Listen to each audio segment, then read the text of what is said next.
ఉపాధి కూలీలకు బకాయిలు చెల్లించకపోతే అడుగు తిని బతకాలా? ఉపాధి కూలీలు బకాయిలు చెల్లించకపోతే అడుగు తిని బతకాలా? ఉపాధి కూలీలు బకాయిలు వెంటనే చెల్లించాలి. ఉపాధి కూలీలు బకాయిలు వెంటనే చెల్లించాలి. వెంటనే చెల్లించాలని చెప్పేసి ఆంధ్రప్రదేశ్ వ్యవసాయ కార్మిక సంఘం కూలీల చేత భిక్షాటన కార్యక్రమం అటువంటిది చేపట్టడం జరుగుతూ ఉంది. ప్రధానంగా మార్చి 20వ తారీఖు నుండి ఈ రోజు వరకు ఉపాధి కూలీలకు 10 వారాల నుంచి బకాయిలు చెల్లించకపోవడం అత్యంత దుర్మార్గమైనటువంటి చర్య. దేశంలో ఉన్నటువంటి నరేంద్ర మోడీ ప్రభుత్వం ఈరోజు కూలీల్ని ఉసురు పెట్టి వాళ్ళకు ఉపాధి కూలీల యొక్క ఉసురు తీయాలని చెప్పేసి ఈరోజు చూస్తూ ఉంది. బకాయిలు చెల్లించకపోతే మేము అడుగు తినాలని చెప్పేసి కూలీలు ప్రశ్నిస్తూ ఉన్నారు. ఈరోజు రాష్ట్రంలోనే ఓ పెద్ద ఎత్తున ఉపాధి కూలీలు ఎక్కడికక్కడ ఆందోళన చేసి నిరసన తెలియజేసి బకాయిల చెల్లింపు కోసం ఆందోళన చేసినటువంటి పరిస్థితి ఈరోజు వచ్చింది. ఈరోజు దేశంలో నరేంద్ర మోడీ ప్రభుత్వం ఎందుకు ఉందని చెప్పేసి మేము ప్రశ్నిస్తూ ఉన్నాం.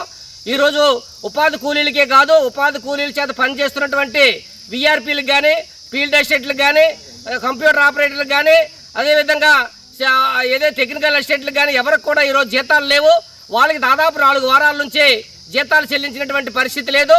వీళ్ళకి తోడు మెటీరియల్ ఛార్జీగా పనిచేసినటువంటి కాంట్రాక్టర్లు ఎవరైతే ఉన్నారో వాళ్ళకి దాదాపు 4,000 కోట్ల రూపాయలు ఈ రాష్ట్రంలో బకాయిలు ఉన్నాయి. ఈరోజు కాంట్రాక్టర్లు పనులు చేయించేసి ఊరేసుకొని ఆత్మహత్యలు చేసుకునే దానికి సిద్ధంగా ఉన్నారు. వాళ్ళు డబ్బులు చెల్లించక, వడ్డీలు కట్టలేక అప్పులు చేసి పుస్తలతో తాకట్టు పెట్టి అత్యంత దుర్మార్గంగా ఈరోజు కాంట్రాక్టర్లు తీవ్రమైన ఇబ్బందులు పడినటువంటి పరిస్థితి ఈరోజు కనిపిస్తూ ఉంది.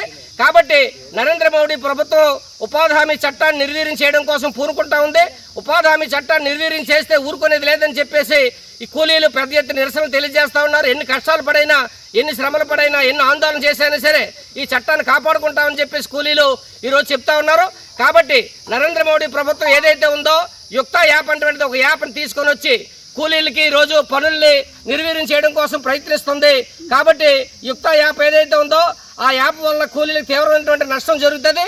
కాబట్టి ఈ యుక్త యాప్ అనేటువంటి పూర్తిగా రద్దు చేసి ఈరోజు ఉద్యోగులకి, అదేవిధంగా పనిచేస్తున్నటువంటి కూలీలకి, అదేవిధంగా కాంట్రాక్టర్లు ఎవరైతే ఉన్నారో వాళ్ళకి మెటీరియల్ ఛార్జీ, అన్ని రకాల కూలీల్ని, అన్ని రకాల కాంట్రాక్ట్ డబ్బుల్ని, మెటీరియల్ ఛార్జీల్ని అన్నీ కూడా రిలీజ్ చేయాలని చెప్పేసి ఈరోజు ఎక్కడికక్కడ కూలీల ఆందోళన నిరసన తెలియజేస్తుంటారు.